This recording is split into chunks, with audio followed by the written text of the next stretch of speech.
ఇట్లా నోట్లు రద్దయినాయని తెలిసినప్పుడు చాలా మంది నమ్మలే. ఏహే అట్లా ఎందుకు చేస్తారు, అదంతా పుకారు ఉన్నట్టుంది అని అనుకున్నారు చాలా మంది. టీవీలో కుద్దు మోడీ సార్ చెప్పింది విన్నాకనే నమ్మిండ్రు. ఇక తెల్లారి పేపర్ల నిండావే వార్తలు రాసినాక అబ్బా మంచిగా అయింది. ఇక పెద్ద పెద్దల పని అయిపోయినట్టే. మా ఓనర్ గాడు గింత పెద్ద బిల్డింగ్ కట్టుకున్నాడు, 100 రూపాయలు తక్కువ ఇచ్చినా తీసుకోడు. ఇక మా వన్ పని అయినట్టే. మంచిగా అయింది. అబ్బా మా పక్కింటోళ్ళు అయితే 6 నెలలకు కారు కొంటారు. మాకు డొక్కు స్కూటర్ కూడా లేదు, ఇట్లనే కావాలి, దొంగ పైకం మొత్తం పోతుంది అని మురిసిండ్రట. ఇక 2 రోజులకు చేతుల చిల్లర అయిపోయినాక అబ్బా కొత్త నోట్లు ఇంకా రావా అని అనుకున్నారు. ఇంకో 4 రోజులకు దొంగని పడుతందుకు మమ్మల్ని ఎందుకు గోజ పెడుతున్నారు అని అనుకుంటారు.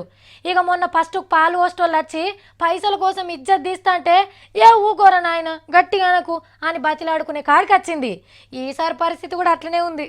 జల్లెడతోని నీళ్లు తెచ్చినట్టే ఉన్నది పో పువ్వు గుర్తోళ్ళ ముచ్చట. నోట్లు రద్దు చేసే నాడు మోడీ సార్ ఏమన్నాడు, ఎవ్వరు భయపడాల్సిన పని లేదు, ఓ 2-3 రోజులల్లా అంత మళ్ళా ఎప్పట్లెక్కనే అవుతుంది అన్నాడు.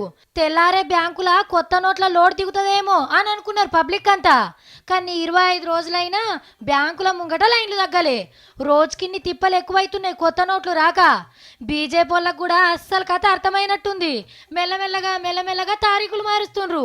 కాబట్టి 29 రోజులు ప్రజలు నరేంద్ర మోడీ గారి ప్రభుత్వానికి పెద్ద మనసుతో సహకరించండి. అబ్బా ఏం చెప్పినావు సారు. మోడీ సార్ ఏమన్నాడు, మీరేమంటుండ్రు? డిసెంబర్ 30 అనేది పాత నోట్లు మార్పించుకునేందుకు ఆఖరి రోజు, అంతేగాని ఆ రోజు దాకా పబ్లిక్ కష్టాలు ఉంటాయని చెప్పలేదు. నోట్లు అందకపోయే వరకు జరుపుకుంటూ పోతుండ్రు అన్నట్టు. నోట్లు తక్కువ చేసి కారెట్లు గీకిపియాలంటే చాలా వద్దులే పడుతుందట. కానీ మొదలు ఈ మాటలు చెప్పలే, పాత నోట్లు ఇచ్చేయాలి, కొత్త నోట్లు తీసుకోవాలి అని చెప్పిండ్రు.